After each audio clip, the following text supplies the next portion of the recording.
we started with last night, and today we're going to be, Dr. Stan Hudson is going to be giving us a lecture today on dinosaurs. How many of y'all were really interested in dinosaurs when you were growing up or still haven't lost that curiosity? It's a really wonderful subject. I love this bone over here, so I'm sure we'll hear a little bit more about that this morning. But let's go ahead and start Sabbath School with the word of prayer, and then we will get right into the discussion for today. Our Father in heaven, we thank you so much for the Sabbath day. We thank you that we have a memorial from which to remember your creation and all that you've made. Lord, both for our eyes to see, our minds to study, but for our hearts also to be drawn closer to you.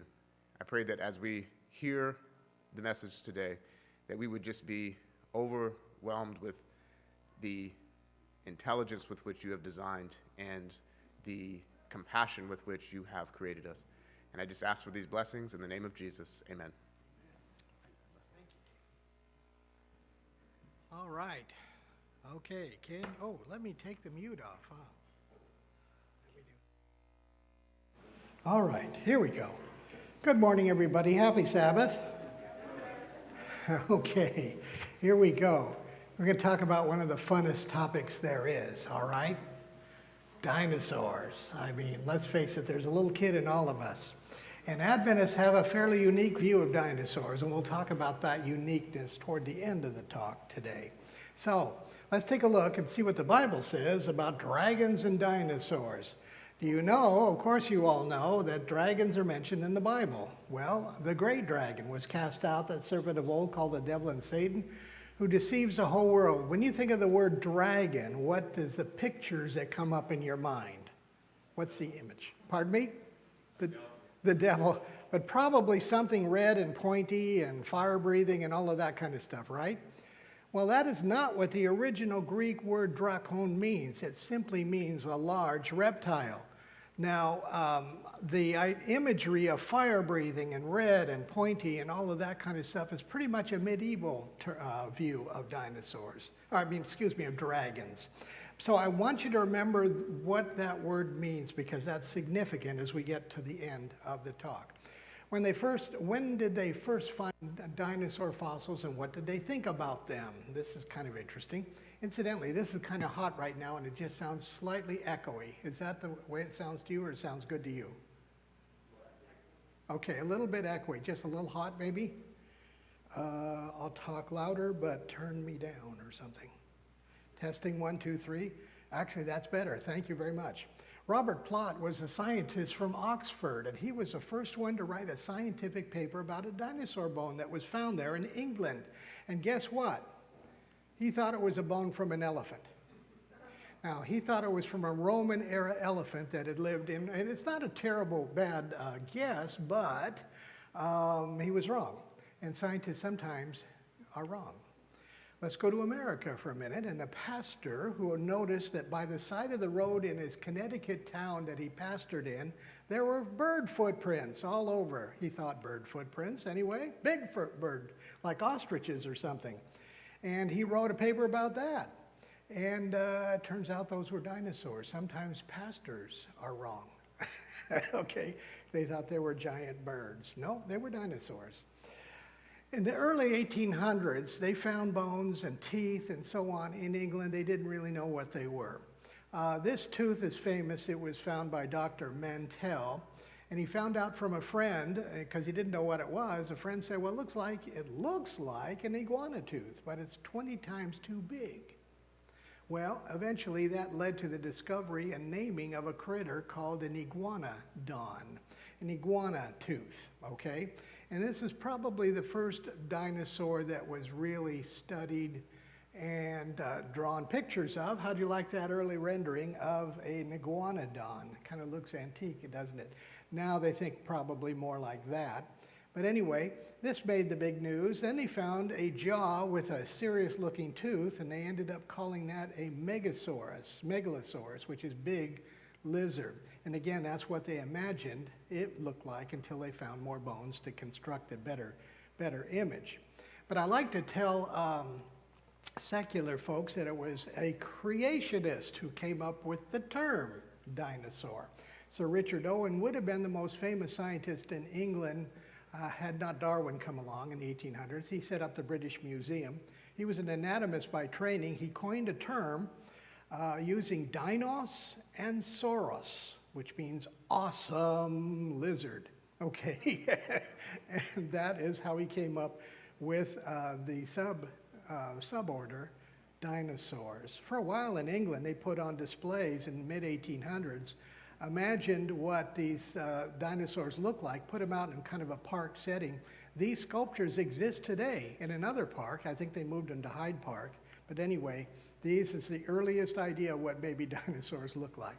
But let's go to America, where the serious dinosaurs are found. And Dr. Joseph Leidy, a scientist who had like a museum in Philadelphia, found out that there was a place across the border in New Jersey where they were finding big bones in a woman's backyard. And he asked for permission to dig them up. He brought them to his museum, assembled them, and coined the term Hadrosaur. In 1868, this display was open to the public, and folks, this is the first time in the world a dinosaur skeleton was put on display.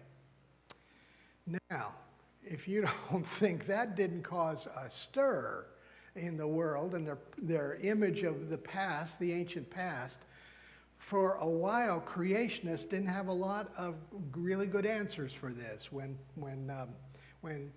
evolutionists would ask Bible believers, well, what do you think of these, huh? Where do you find these in the Bible? Okay?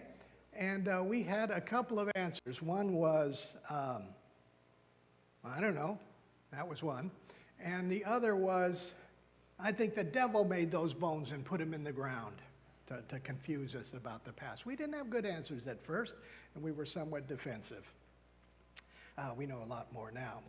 Anyway, Hadrosaur was the first dinosaur found in America, and very rare because it's found in New Jersey and they don't find any more there, so it's kind of funny that way. But anyway, and you can see how big it was. A Hadrosaur duck-billed dinosaur, some people call it, and that was the first one discovered. Now, I have to tell you this, because it was on display in a museum in Philadelphia. Philadelphia's in America. They found out they could sell tickets. Okay, so the line went down the street and around the corner to see this crazy critter. And other museums that were in America said, well, we've got to get these skeletons too and sell tickets. And so they hired dinosaur hunters to go out to Montana and South Dakota and Colorado and Utah and southern Canada to dig in the Rockies to try to find dinosaur bones and bring them back and assemble them. They found iguanodons, more iguanodons in Europe and in Belgium, put those on display. Meanwhile, Europe was finding their own, but they also liked it when Americans shipped over ones that were seen in their museum. So this is a full-size Diplodocus that was sent to the Louvre in Paris in the late 1890s. And so this was getting sensational coverage around the world as people tried to imagine what the world was like when these guys walked around. This Brontosaurus was put on display in the American Museum of Natural History in New York in 1905, and they thought this is a fabulous specimen. They had dinosaur experts come and look at it and say, wow, this is a fabulous, my goodness, this is really a nice specimen. Are you sure about the head? Turned out they had the head from another dinosaur put on this body, and so they were really from two different dinosaurs. They called the thing Brontosaurus, but it was really an Apatosaurus body with a Camarasaurus head. And to this day, if you ever want to talk to a dinosaur nerd, and you want to ask them a question to get the discussion going, ask them, so what do you think? Is there such a thing as a Brontosaurus? And he will have an opinion on that. But anyway, the first one was made up of two dinosaurs. In that museum, on the wall behind the skeleton on display, they had this picture. And this artist's rendering got people to think, what kind of world was it when these large creatures walked around? And it really stirred the imagination of the American population. For a while, the only significance of dinosaurs really was they were big. Their teeth show that they were vegetarian. And so that was the only thing to kind of worry about for maybe 50 years of dinosaur discoveries. It was like, boy, I'm just glad I wasn't around then to get stepped on. Wouldn't want that. But then everything changed when they found something a little different. They found something with teeth, serious teeth.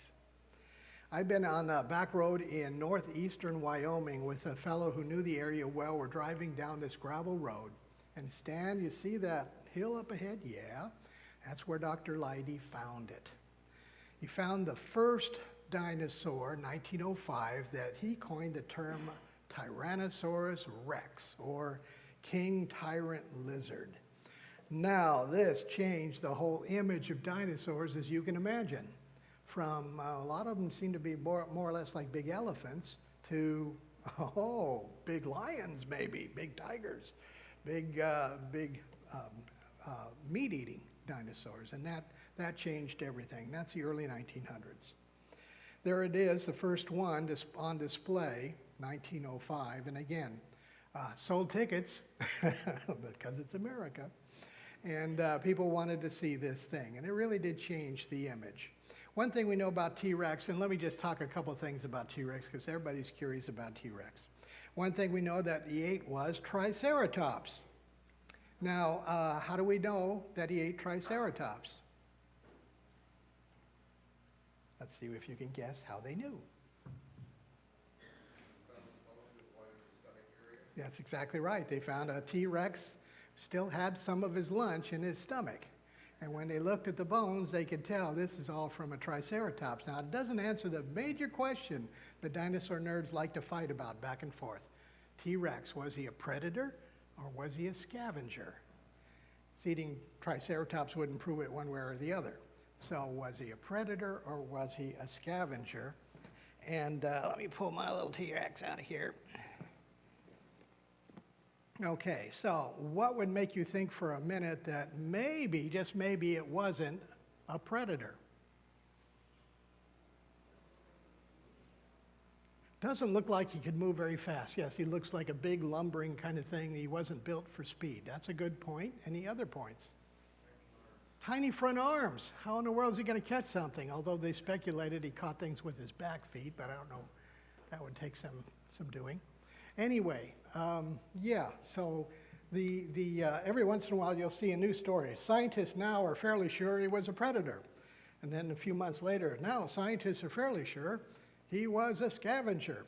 But what's interesting is, here, take a look at this fossil on the right in that picture. You see the remains of both a T-Rex and a Triceratops together.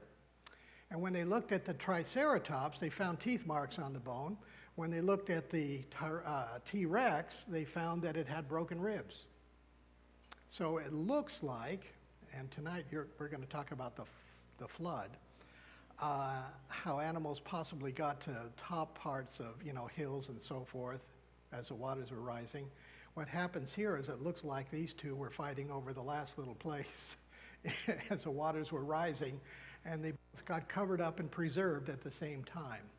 So interesting. Anyway, looks like it. When it got too close to each other, they weren't friendly.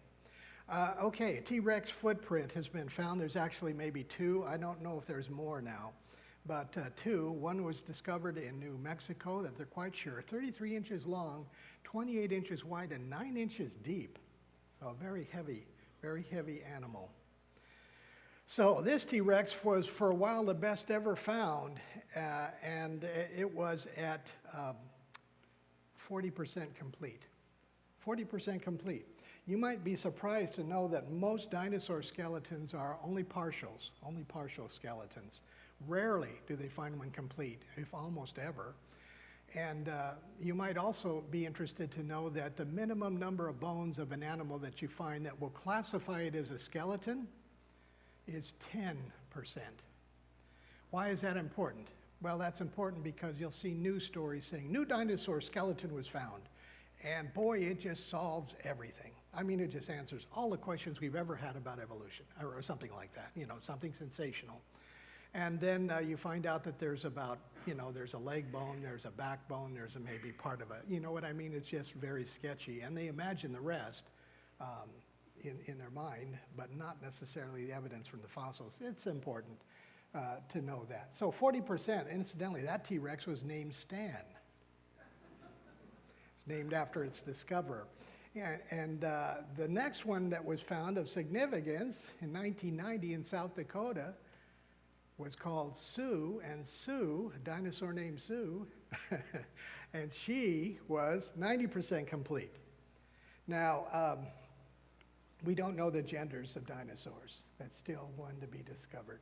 So the names that they get stuck with are the names of their discoverers, and it was a Sue that found her. So I call her her, it, whatever. But 90% complete. And Sue is in Chicago at the Field Museum. She is the star of the show there, and at 90% complete, and Chicago's in America and they sell tickets. So she cost $8 million when she was found, and trust me, today she would be many times that. She had a very complete skull, which makes it a very unique skeleton. They probably only found of T-Rexes, this is not a certain number, but I'm going to guess under 50 in the world. So it's not something they found thousands of, but dozens, yes. Okay, why are T-Rexes interesting to creationists? Because in 2005, scientists broke open a T-Rex femur in order to study its interior, and you know what they found? Soft tissue inside. Soft tissue.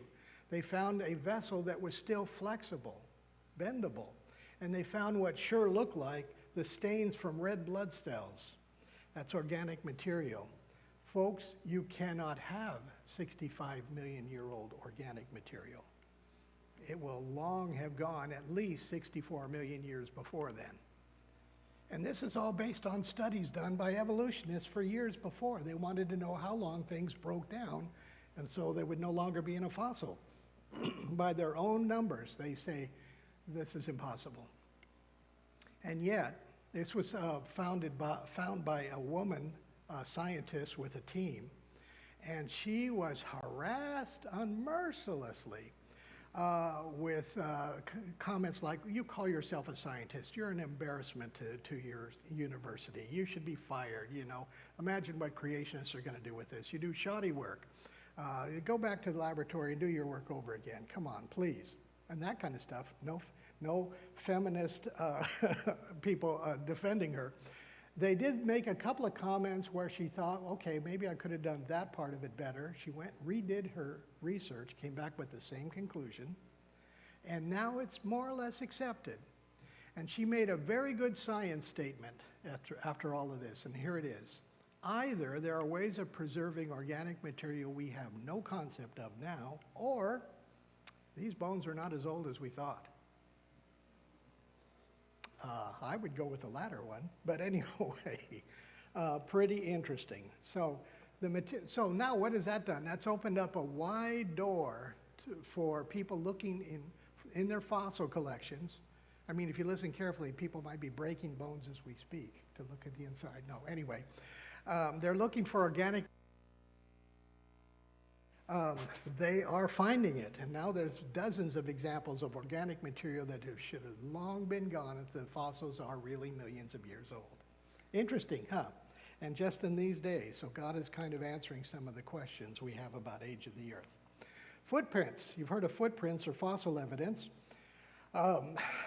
Yeah, they leave these big three-toed dinosaurs. I would love to spend some time on the very well-publicized so-called discovery of human footprints with dinosaur footprints. Have you ever heard of that? In Glen Rose, Texas. I've been to the site and I've seen the material and looked at the reviews by creation scientists too that have studied them with no problem of believing humans and dinosaurs lived at the same time before the flood, so they didn't have any bias.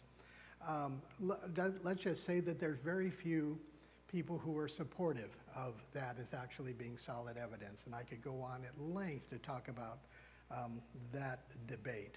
I personally don't think humans lived in the same area code of these dinosaurs back at the day. So anyway, let's talk a little bit further. Were dinosaurs really reptiles? Well, we have some preserved, in fact, I've got it in one of my samples here, that piece there on the left of some of the skin molding. When a dinosaur got caught in the flood and mud came around its body, that mud would eventually harden into rock, and if they were careful, and they weren't at first, but nowadays they are, when they pop open that little bit to get to the bone, they can actually see the imprint of the skin. And in the imprint of the skin, we see scales like any other reptile. So it does kind of go a ways. And also they lay eggs, which are pretty much like reptiles. So anyway, I used to think they must have been big, like a Volkswagen Beetle. But a typical dinosaur egg is this big, just this big, which means that all dinosaurs started off pretty small when they were babies. Anyway, so, okay. Now, this dinosaur dig is going to be featured in a video in just a minute, so I'm not going to spend a lot of time on this. But this is an Adventist-run dinosaur dig in northeastern Wyoming, in the middle of nowhere. But anyway, this is literally in the least populated county, in the least populated of the 48 states. Anyway. Run by Southwestern Adventist University, and you, yes, you can be volunteers next June if you just connect with Southwestern Adventist University, and you can dig and find. On the right, I'm holding a young Hadrosaur's rib, and that was kind of fun. There I am also cleaning out a big rib there. And if you could, there's about a 1 meter thick layer there full of dinosaur bones that are disarticulated. And let me show you a picture here. They're wrapped up. But before they're moved, a GPS locator is put on the corner of the bones, and their exact location to a fraction of an inch is registered. They take photographs later, and they drop the pictures of the bones in this program. Now take a look at that. It has the effect of removing the dirt and looking down from on high down at the bones as they were laid. Now that's high-tech stuff. That's very advanced. Anyway, take a look at that and tell me what you see or don't see in the bones. What do you see or don't see? You don't see any skeletons. They are disarticulated. There's nothing connected. There's no leg bone to the hip bone going on. All right? We'll talk about that in a minute. Anybody else see anything else? There's no skulls. Skulls are the first things to go. Whenever you find a skull, you just can ring the cash register because you found something good. Skulls are made of very thin bones, and they break up easily, not preserved very well. Leg bones, vertebrae are well preserved. Teeth are well preserved. So you can see that's an amazing field, and I'm just going to briefly describe, because the video will cover it just briefly too. These bones in this meter-high deposit and that's actually a graded bed. The big bones are at the bottom, and the smaller bones are at the top. Whatever killed these dinosaurs washed their bodies for miles, rolled them over, until there was frankly nothing left connected to anything else, then deposited them in this huge area that contains somewhere between 10 and 20,000 giraffe-sized dinosaurs. What does that sound like to you? Kind of sounds like the flood, doesn't it? So anyway, this is wonderful evidence of the flood, and every summer they get volunteers like you and me.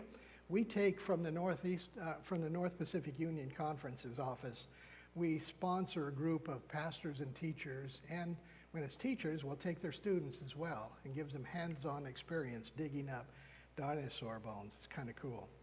What do dinosaurs look like? Sometimes their skulls are easy to imagine what they might have looked like. But let's talk briefly about dinosaur to bird evolution. Whenever you're talking with an evolutionist and you kind of question dinosaur to bird evolution, they'll probably go, oh, please, come on. Everybody knows that dinosaurs evolved into birds. Oh, please, come on.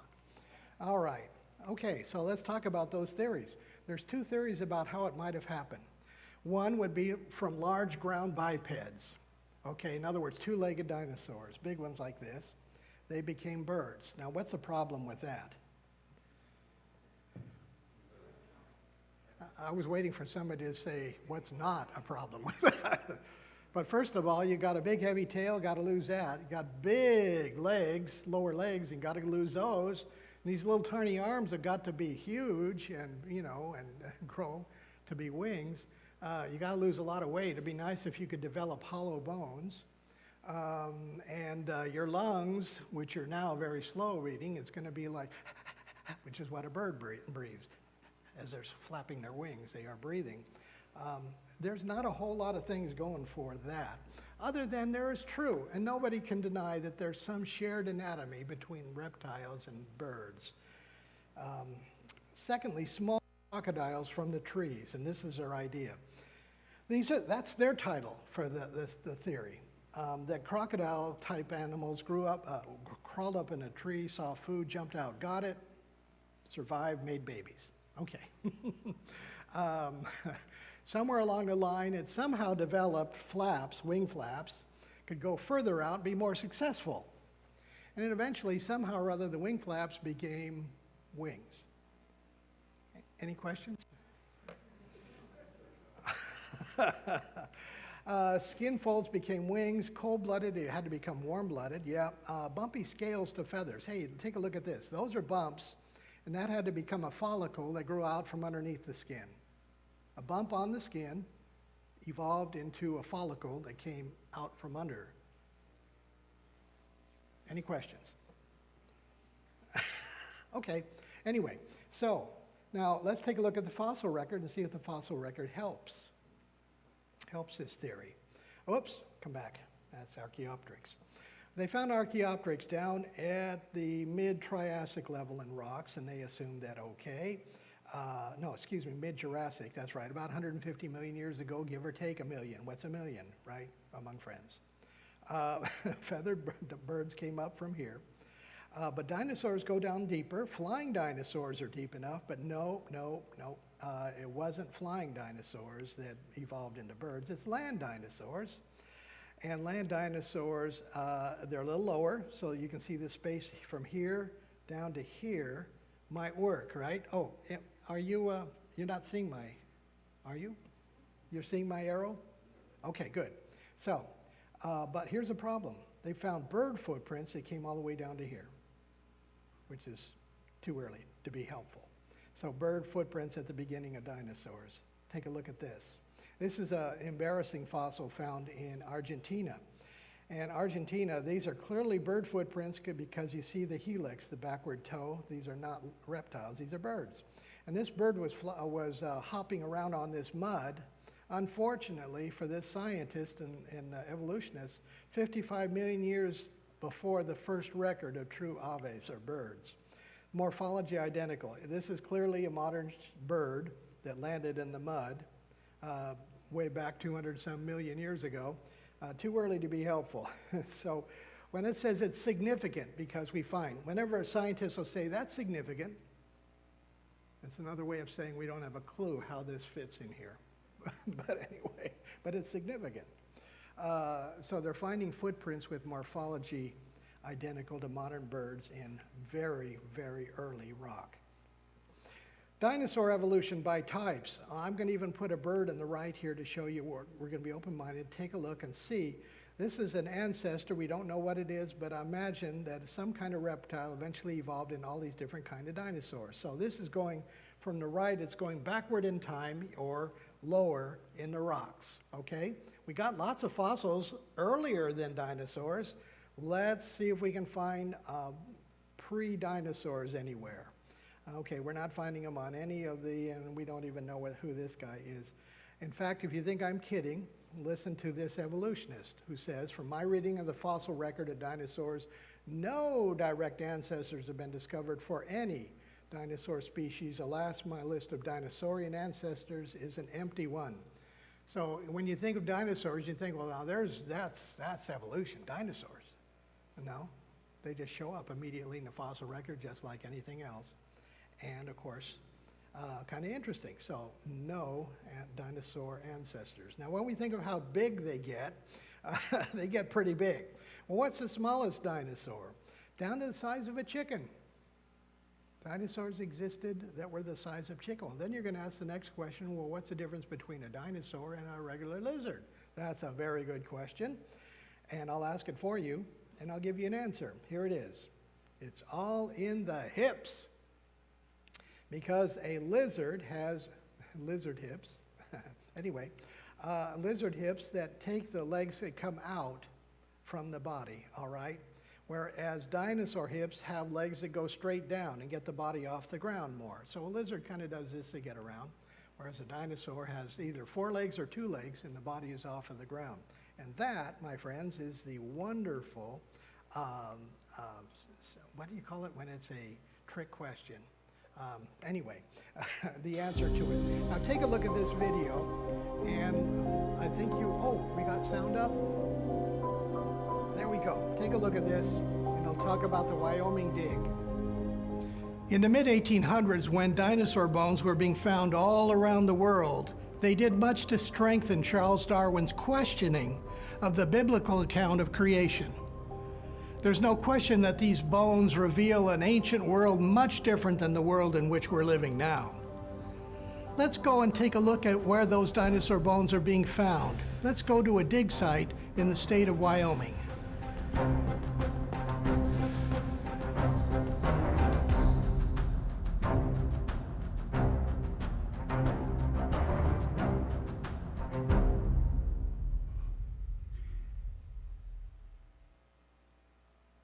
I got a call from a friend of mine, and he told me about this place in Wyoming where there were a lot of dinosaur bones and that they wanted a creationist to work on it.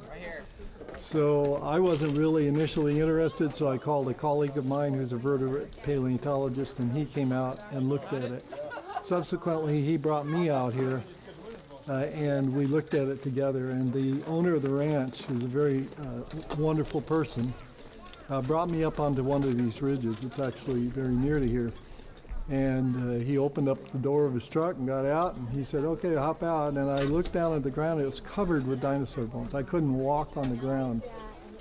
I had to step nimbly to keep from stepping on them. But that convinced me that I needed to spend time on this because these bones are being washed away and they're lost to science. So somewhere, sometime, dinosaurs were here. And what we see behind us, this whole area, these are the main quarries here. There's some outlying quarries. But the main quarries are approximately 1 meter thick and cover quite an area. So the little bits you see here that's already been taken out, a couple other quarries are about 1.5% of what we think the whole bone bed is. We have quite a range of dinosaurs with, the main ones are hadrosaurs. They are the duck-billed dinosaurs, 35 feet long, 6 tons, 5 to 6 tons, big ones. These dinosaurs show a lot of decay took place before they were buried, ultimately buried. They may have been buried and then re-emerged. But the most sensible scenario I can think of is that these dinosaurs were killed probably by drowning or some other cataclysm. And they floated and bloated so that the carcasses were floating on water. They were probably driven onto a shoreline by wind where they rotted for a period of time. And during this time they were rotting, the carnivorous dinosaurs were still around, and they came over and began to eat on these carcasses because we find the shed teeth of carnivorous dinosaurs, of the theropods. We find those in amongst the bones. Ultimately, the bones were remobilized and transported out into deeper water, and we know that because they occur in a graded bed. So the big bones are at the bottom and the little bones are at the top. Our project has advanced our view on origins because of the techniques we use. The high precision GPS data allows us to map our bone beds. And by doing so, we've been able to figure out what event led to all these dinosaurs being deposited at this site. Our system is so advanced that the greater scientific community has noticed what we're doing, and we've been able to publish our data. I think this is amazing because not only are we seeing that our deposit was put there by a flood-like event, now that other scientists are examining their bone beds and looking for alternative scenarios, they're also seeing evidence of catastrophic flood events. And even though we can't say this is a global type flood event just yet, we do see more and more evidence for catastrophic flood events resulting in large bone beds. One of the questions a lot of young people have is where did the dinosaurs come from? Did God make them, or are they some anomaly of nature that is freaky and difficult to explain? I think most kids love dinosaurs, and I think it's very clear God made dinosaurs. They were alive, they were amazing creatures, and there are whole ecosystems that comprised of dinosaurs. Will there be dinosaurs in heaven? I sure hope so. I love to be a good Christian, to try my best, but I get a little extra motivation from thinking that I get to play with a T-Rex or play fetch with some raptors in heaven. I personally think they're remarkable animals, and I can't wait to see them in person. At least I hope. I can't prove it, but I really do hope we get to see them again. I would love to see some, like feathered dinosaurs like the, Deinonychus and the raptors and things like that, and see really how bird-like were they. I think that some of those dinosaurs probably were part of God's creation, and so I hope. I don't know, but I hope. I'm a biologist. I want to study these things. And I will tell you that when I look at dinosaurs, they're not the dreadful things that are frequently depicted in the movies. Yes, there are obviously some that were predators of various kinds, some of them terrifyingly big like T-Rex, or just terrifyingly big like the Tyrannosaurs and things. But most dinosaurs were normal-sized creatures. Many of them were obviously herbivores, so they ate plants. I'd like to see one of those in action. They look like they were amazingly designed creatures, and I have lots of questions about them. I want to know how those absolutely huge dinosaurs, how they got blood up to their brains. We talk about how small their brains were, and I have lots of questions about that. But how did they pump all that blood way up there? These things are more than twice as tall, or at least twice as tall, as giraffes are today. We know that giraffes have very specialized systems to allow them to be that tall. I want to know what was going on with those dinosaurs that allowed them to be massive in the way that a few of them were. I think heaven's going to be a lot different from what we expect and what we have on this world. I don't know if there's any reason to have dinosaurs in heaven. I don't even know if we'll have horses in heaven. I don't know what's going to be there. But I'll leave that with the Lord. He can decide that, and I'll be happy with his answer. I feel very strongly that dinosaurs will be in heaven. I think they're amazing creatures. And if it is a dinosaur Job is talking about in Job 40 as behemoth, then he says it's the first of the creation of God. So it's something really special to him. I don't want to see a dinosaur when I first get to heaven, because I'm still only 5'8". But we have the impression that we will grow up, and just to see these enormous organisms, I would feel like an ant, and maybe be squished. But certainly that possibility exists. You know what I think? I think when we get to heaven, or perhaps more appropriately the new earth, we'll get a number of surprises. We'll be surprised by some of the people who are there. We might be surprised by some of the people who are not there. We might even be surprised by some of the animals that we see, maybe animals that we've never seen before. Now, if God created dinosaurs to begin with, and they were wiped out by some means or another, no doubt they'll be there. But I'm willing to leave this one to God. If they're there, I'll be thrilled. That'll add some interest. If they're not, probably won't miss them too much.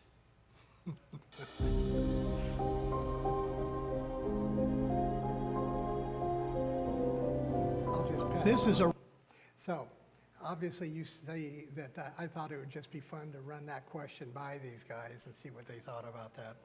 So, does the Bible tell us anything about dinosaurs? And a couple of things are interesting. So God created great sea creatures, and the Hebrew word is tananim. The rest of the Old Testament usually uses tananim for reptiles. So that's kind of interesting. Did he create great sea reptiles? Don't know. But probably one of the more interesting ones is the one that Dr. Chadwick referenced to, and that's Job 40. Now, I'm going to leave off Leviathan, but Behemoth is a little bit more intriguing. Look now at the behemoth, and the word behemoth in Hebrews means beast. You might even put a capital B, beast, like the beast, which I made along with you. Okay, sixth day of creation. He eats grass like an ox, vegetarian, good. See now, his strength is in his hips, his power is in his stomach muscles. He moves his tail like a cedar. His bones are like beams of bronze, his ribs like bars of iron. He is the first of the ways of God. Pastor John mentioned the first, Art Chadwick did, first of the ways of God. I really is curious about that phrase to help me identify this animal. He is the first of the ways of God. Most scholars will agree that it's not talking about chronology, but more like position. And if it's a position, like top of the pyramid of animals or king of the beasts or the great alpha of all alphas, it seems to be more something like that. So it's going to be something really impressive. Now, if you have the kind of Bible that down in the bottom of the page, it'll say something like for behemoth, scholars think this was a... Does anybody here have one of those pages, or do you know what it says on one of those pages? Scholars... What? Hippopotamus. Huh? Hippopotamus? Does that strike you as the most amazing animal ever? Okay, he's, kind of eats grass and strong muscles in the middle here and everything. But did you know that the cedar tree is the largest tree in the Middle East? Have you ever seen the tail of a hippopotamus? Okay? And the second choice, elephant. Same kind of thing. So, let's take a look and imagine what this might mean. There's a hippopotamus. Okay, let's do a little size. Okay, there's a hippopotamus, and for scale, there's Job. Might God, and this would be a legendary animal in Job's day, might God be referencing something like that, with a tail that would remind you of a cedar tree? I'm just throwing that out there as a possibility, but certainly would be an impressive animal. And it would check a lot of the boxes of the description of the behemoth. I'll just leave that with you to contemplate. Now, as creationists, do we believe any animals evolved? What's the word evolve mean? Changed. Did any animals change? How about this guy on the tree there? You are more cursed than all cattle. On your belly you shall go and you shall eat dust, God told the serpent after he successfully tricked Eve. On your belly. First, for just a moment, I want you to consider the concept of curse. Because cursing, am I losing it? Is it going? What? Stay close to this? Okay. I've tried to bend this about 45 different ways, and every time I did, okay, how's that? Is that better? Better? Testing? We'll find out, won't we? Okay, so if you wanted to consider the terms cursing and blessing, consider them from a Hebrew mind. You're all Greeks, so this is difficult for you, all right? You're all Greeks. When you bless somebody, you're basically saying, bless you, have a nice day. Or when you curse somebody, they just cut you off in traffic, okay? To a Hebrew, cursing and blessings were tangible improvements, or the other way, to what's going on. If you are blessed, let's say, and you don't have children, and God blesses you, you just may have increased your ability to have children. If you were cursed, then things are not going to go well for you tangibly in the near future. There were tangible differences. Now, when you are cursed above all cattle, that means you are now less than what you used to be. In fact, you're less than even the cattle. And the description is there, you're going to go on your belly and you're going to eat dust. And so understand that that has affected the reptile kingdom. Incidentally, you can see now, can't you, why birds and reptiles might share some common anatomy? Whatever that was on the tree before, Jewish legend's very strong on this tradition, is that it was a flying animal. Ellen White says it was a flying animal. So that it has, and now it's a snake, there's some common features in reptiles and birds. So they don't have to one evolve into the other, but anyway. So on your dust you shall go and shall eat dust. I'm wondering what else, because it said all animals are cursed. All animals now become less than what they were, you the most. Now I'm going to take away anything that made you attractive, any ability that you had to entice Eve. I'm going to remove that, and you are now not going to be so tempting. The earth also was corrupt before God, and the earth was filled with violence. So God looked upon the earth. Indeed, it was corrupt. All flesh had corrupted their way on the earth. And God said to Noah, the end of all flesh has come for me, for the earth. Violence. And so, what's going on? The animal kingdom has become more violent, and that is why God targets the animal kingdom along with the human kingdom in the flood. That's why he saves animals along with humans in the ark. So, take a look at some of these critters. Some of these dinosaurs look like they were bred or something for war, don't they? They look like they're living in a combat-oriented world. Look at the Ankylosaurus at the top. He's got a helmet for a head, he's got a club for a tail, and his body is covered with bony spikes, an armor, so to speak. These guys look like they didn't waddle out of the Garden of Eden, but they look like they were perhaps bred. I want you to remember that because we'll talk about that. What happened to the dinosaurs? There's one theory. Take a look at that. Contemplate the deep theology there. They were on the wrong boat. The rest of the animal kingdom did not want them to make it. Anyway, no, okay, that's just one theory. A possible answer, and I don't know if I'm going to spend a lot of time on this evening, but I rather think that there's good evidence, physical evidence in the geology of this planet to suggest that maybe the flood started by ice. And I could go into a lot of detail about that, but it's consistent with them being a weapon of judgment that God uses historically. Stones from heaven, hailstones, and so on. So there's a lot of evidence for that may have broken up the plates of the earth and caused the water under those plates to be pressurized by impacts. And anyway, it's a possibility. So there is evidence, and there's a popular theory that that's what took out dinosaurs, and that is meteor strikes. You've seen that before. They base this a little bit on the KT boundary that's at the top of the dinosaur level, actually has a smidge of iridium. Iridium is a super rare metal, and but it's found a little bit more commonly on meteorites, and they think, maybe that's meteorite dust at the top of the dinosaur level. Possibility. The backside of the moon has been hit many times by meteors, and the backside of the moon is right on target to the Earth. So maybe there's been meteors in the past. That's a possibility. Now, here's a question. Okay, wait, whoops. Did dinosaurs get on the ark? Everybody has a question about that. Scores of national and tribal legends from all corners of the earth detail human encounters with dragons, dragon stories from every corner of the planet, from China to England. There's these ancient stories.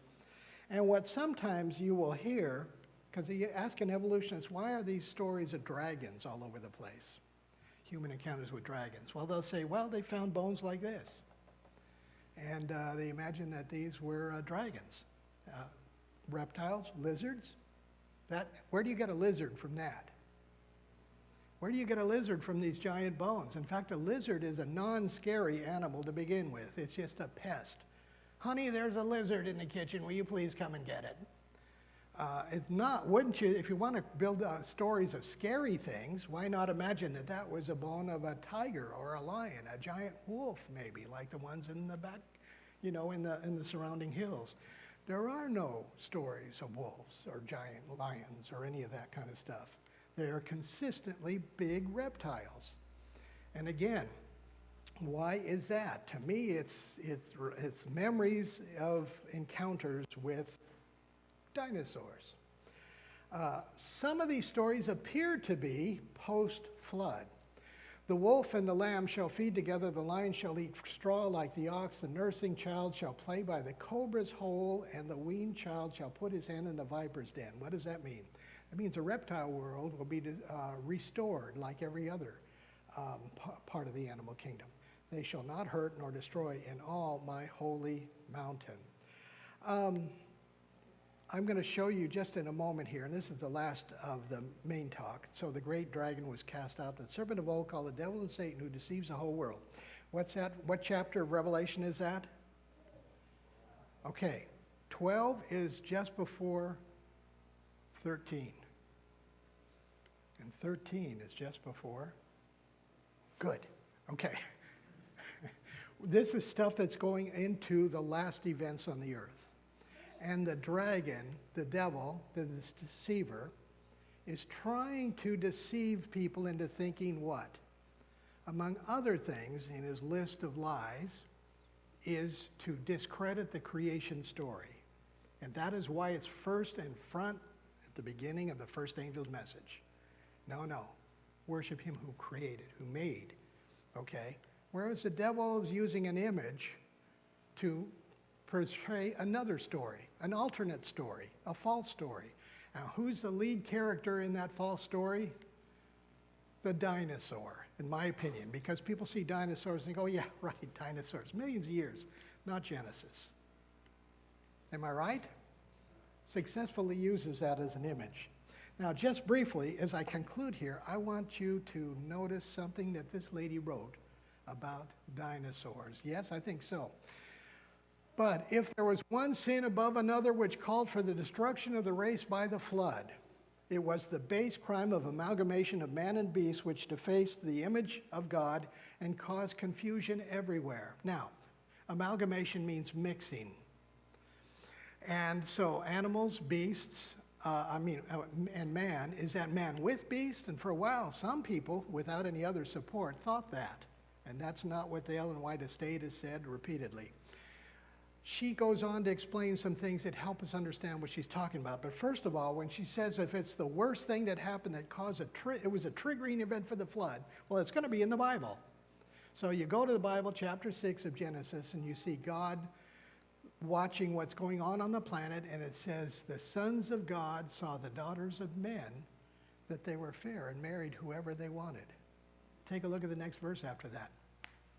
That's it. I'm done with man. 120 years. It's over. It's a triggering event for God. And what was going on there? Sons of God, the righteous sons of Seth, the righteous line, was marrying out of the faith and marrying women who were of Cain's line and were idolaters. And she has, Ellen White has many quotes that supports that. Married out of the faith, and it defaced the image of God. But notice she also is referring to animals. Something's going on in mixing the animals. And what does she say about that? She says, every species of animal which God had created were preserved in the ark. How many? Every. The confused species which God did not create, which were the result of mixing, amalgamation, were destroyed by the flood. Okay, so if there's any of the original dinosaurs, that whole line of animals, large reptiles, that God created, they would have been on the ark. But watch this. There was a class of very large animals which perished at the flood. Perished at the flood because they were amalgamated? No, because they were too big. God knew that the strength of man would decrease, and these mammoth animals could not be controlled by feeble man. What is that talking about? That's talking about these guys. These guys are too big for us to handle in our smaller size and punierness after the flood. These would be too much for us, and God in his mercy allowed these to perish, but not because they're amalgamated, but because they were too big. Are you with me? Then that means the small to medium-sized dinosaurs, or dinosaurs smaller than, let's say, elephants, may have made it on the ark. The originals, not the ones that were bred by man. And what would man be interested in breeding animals to do?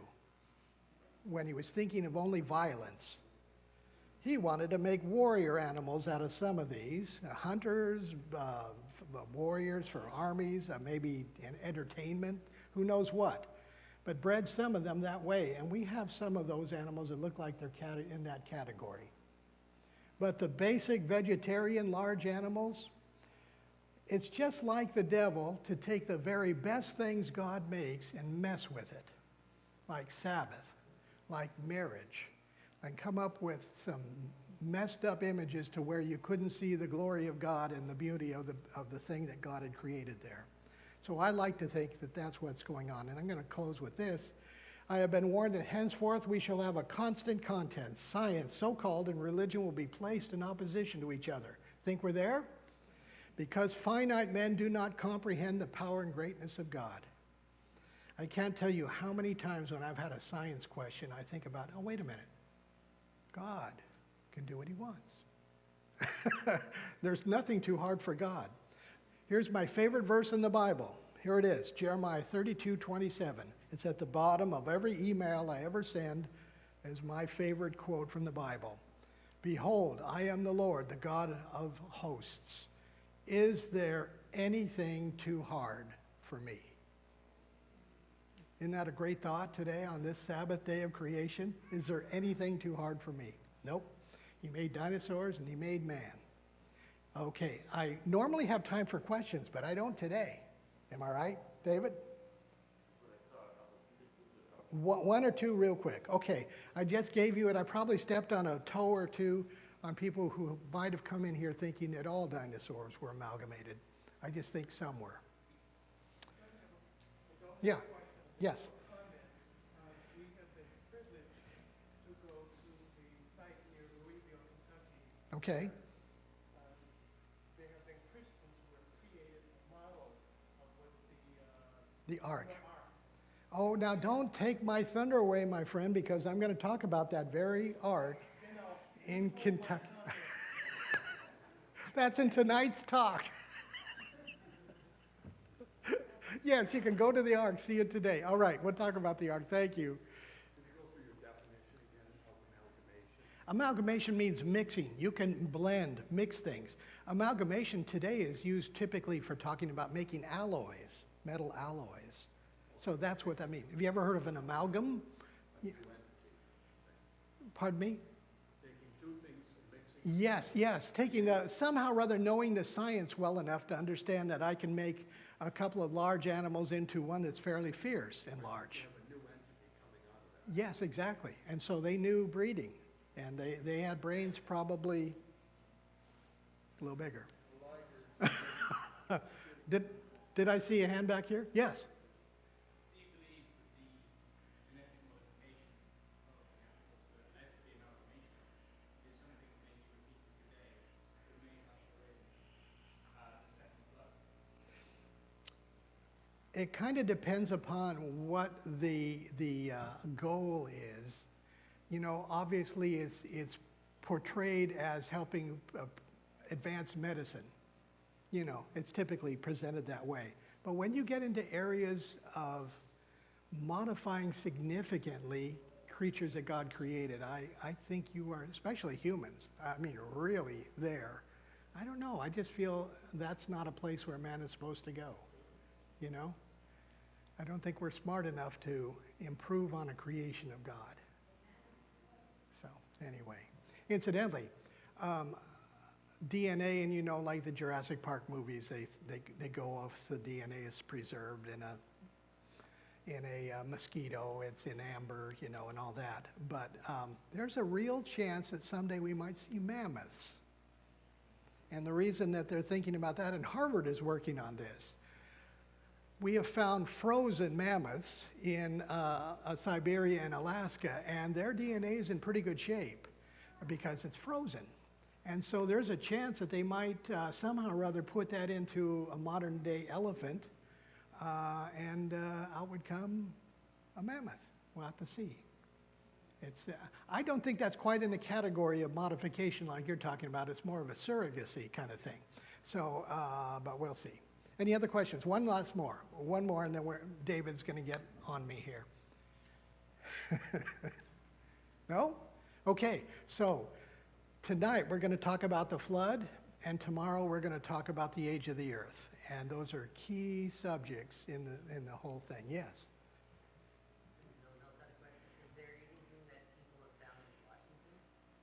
Washington is fairly well known to be dinosaur free.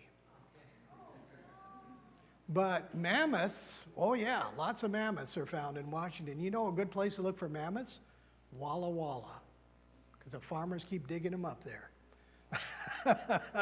But no dinosaurs in Washington. I don't think there may be one or something found in Oregon.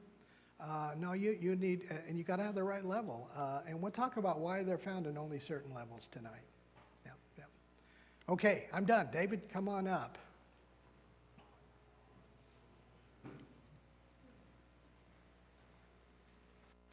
All right, so happy Sabbath again, everyone.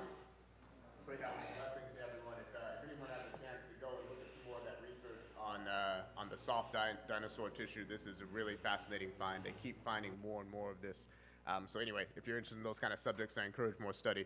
But what we're going to do is we're actually going to do an offering for our Sabbath school because since we had a combined Sabbath school, so if the deacons would please stand and we'll pray for our offering this morning. Our Father in heaven, we want to